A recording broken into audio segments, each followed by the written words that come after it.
want me with you. You may need me.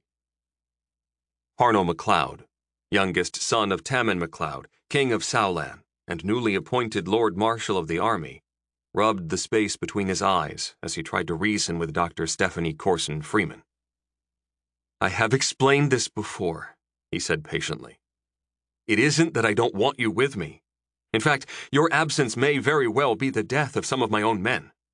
But I need you here, training new field surgeons, much more. The few lives you might save in the West may well pale in comparison with the lives your trainees save in the years ahead. Years? Freeman was taken aback by that. But I thought... you completely destroyed the enemy at the Gap, Parno. How much longer can the war last with that done? Stephanie, we destroyed only a small part of the army that the Nor have arrayed against us. That field army was a bold dash at best, an attempt to end the war early by conquering the heartland of the kingdom. There are two much larger armies attacking us in the west, and so far they are prevailing. Slowly, yes, but they advance each day. The Nor Emperor has put too much into this effort to quit. He has devoted years to this one task, to enslave us or destroy us. He will not stop until he has done that, or we have completely defeated him. There can be no peace between our peoples, so long as their imperial line remains intact. All the more reason I should be with you then, Freeman rallied. You need me. If something were to happen to you, then we might all suffer the consequences. You know that's not true, Parno replied, uncomfortable with the importance she placed on him. There are many fine generals who can command at least as ably as I can. Certainly, some can command better, in fact. But you are the one who has produced a victory, Freeman snapped back. None of them have. Parno nodded in silent acknowledgement of that fact. His victory at the Gap, Pyrrhic though it was, had been a clear victory. But he knew that the war in the West would be different. Bloodier. Much bloodier. In the Western lands, he would have no natural barriers on which to base his defense. Wide-open territory favored an aggressive attacker, with no cities to defend. He could move about at will, and not worry about what his enemy did. You aren't going, Parno said finally. Period. You were at the Gap. Wasn't that enough combat for a lifetime?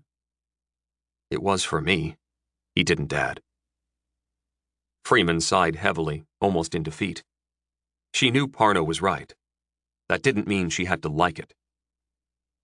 Very well, Parno McLeod, she said at last. But if anything happens to you, if you die, I'll... She trailed off, as if she had suddenly revealed more than she had meant to. I'll keep that in mind, he said seriously. In truth, he wished she were able to go. He would miss her, more than he wanted to admit. Despite their having gotten off to a rocky start, the two had settled into a fairly comfortable relationship, one that had grown considerably in the last few months. You had better, was all Freeman could muster.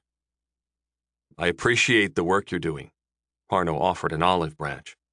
My men appreciate it too. If not for you, many of them would be lying at the Gap, instead of recovering in the hospital. Parno McLeod looked at the assembled men before him. Where once there would have been an entire regiment of his now famed black sheep, there was barely a battalion remaining. Their losses at the Gap had been less than the other units involved, but they had been grievous nonetheless. After the hasty reorganization of the remaining forces, there were 2 battalions of men assembled before him. The remaining black sheep would accompany him to the front, where 2nd Corps was locked in combat with a large enemy force in the western part of the Kenti and Tinsy provinces. Just 2 days prior, Parno's father, King Therron of Soulan, had appointed Parno Lord Marshal of the army of Soulan, commander of all military forces in the kingdom, a post once held by his brother, Therron. But Therron would soon be relieved, by the Inspector General no less, for gross insubordination. He would be stripped of not only his duties and title, but also of his place as heir secondary to the throne of Soulan. Parno hoped that everything would be done by the time he reached the front. The other battalion was an ad hoc formation consisting of the survivors of the other units involved at the Battle of the Gap. Led by Colonel Brett Chadd, these men would delve into the Kent province, hoping to retrieve their families from underneath the Norland forces now occupying most of their province. It was a dangerous mission, but one that Parno had promised them they could undertake as soon as possible. He owed them nothing less after their heroic efforts to prevent the large Norland army from invading the heartland of the Soulan kingdom through the lightly guarded gap. With that done, they would return their families to Cove Canton and remain as a guard for the families and facilities there while training and refitting as a battalion in Parno's own regiment. "Morning, my lord," Carls Willard, commander of Parno's Black Sheep, spoke as he rode up beside Parno. "Good morning, Carls," Parno replied, broken from his reverie. "Are we ready?" "That we are, my lord," Carl's brother, Henry, replied from beside him. Henry had been promoted from his position as captain of the House Guard to brigadier and was now Parno's top military advisor. "Captain Parsons has made arrangements for a squad of his scouts under Lieutenant James to accompany Chadd's men into Kent," Carls nodded. "They can depart at any time as well." "Excellent," Parno nodded. He looked around for a moment, as if seeking comment from someone else, then caught himself. Darvo Nadiad wasn't there. Not anymore, he thought sadly to himself. I saw to that, didn't I?